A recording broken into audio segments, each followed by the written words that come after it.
Welcome back, friends. And today we have with us our financial planning teacher, Mr. Paul Ferrer, a certified financial planner. Welcome, Paul. Thank you, Mark. Nice to see you. Great to have you here. Absolutely. So let's start off, Paul. Why don't you tell us what a certified financial planner does, especially in terms of retirement?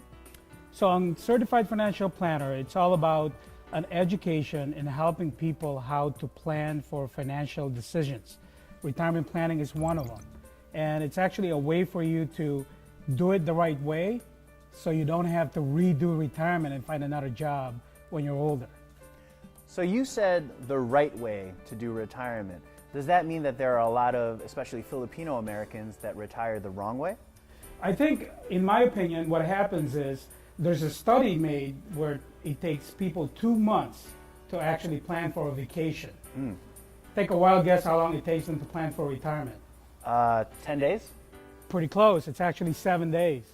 So what happens is people study all their assets, and what they do is when they think they have enough, then they make that decision to say, that's it, I'm done, I'm going to quit my work and then retire.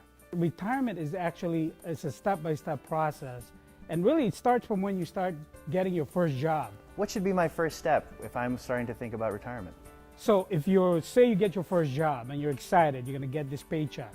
So when you fill your paperwork with HR, the first thing you want to do is then enroll in your 401k plan. So a 401k plan is an investment vehicle that's available to you as a new employee. Sometimes you have to wait 6 months or a year, but most of the time you can enroll in that right away. And what happens is you can take a portion of your salary and put it into your retirement plan called the 401k plan. And then the company matches whatever you put on there, and that's how you start accumulating the wealth. I see. And is that very different than, say, if I had just a savings account at a Chase?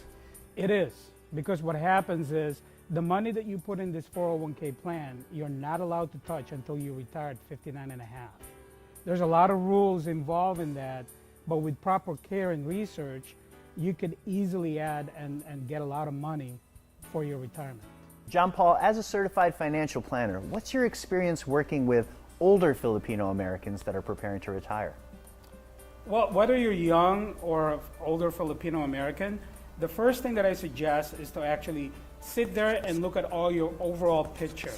Like I said earlier, sometimes people take longer to prepare for a vacation than to take a real close look at what they have before they make that decision.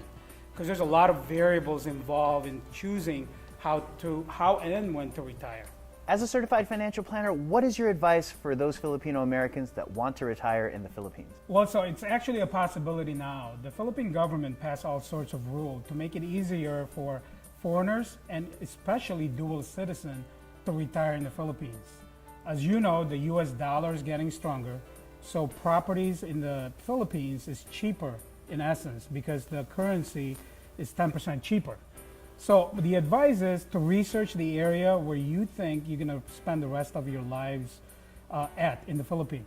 So just look at the healthcare, make sure that you're close to where the hospitals are, make sure that the area that you're going to choose is you're comfortable with. I always recommend that, be amongst family, because at the end of the day, retirement should be the happiest time of our lives. Right. Well, there you have it, ladies and gentlemen. From our certified financial planner, Paul Ferrer, if you want to retire, review your assets, look at a 401k, and if you want to retire in the Philippines, make sure you review the area and that you're near healthcare and most importantly, near family.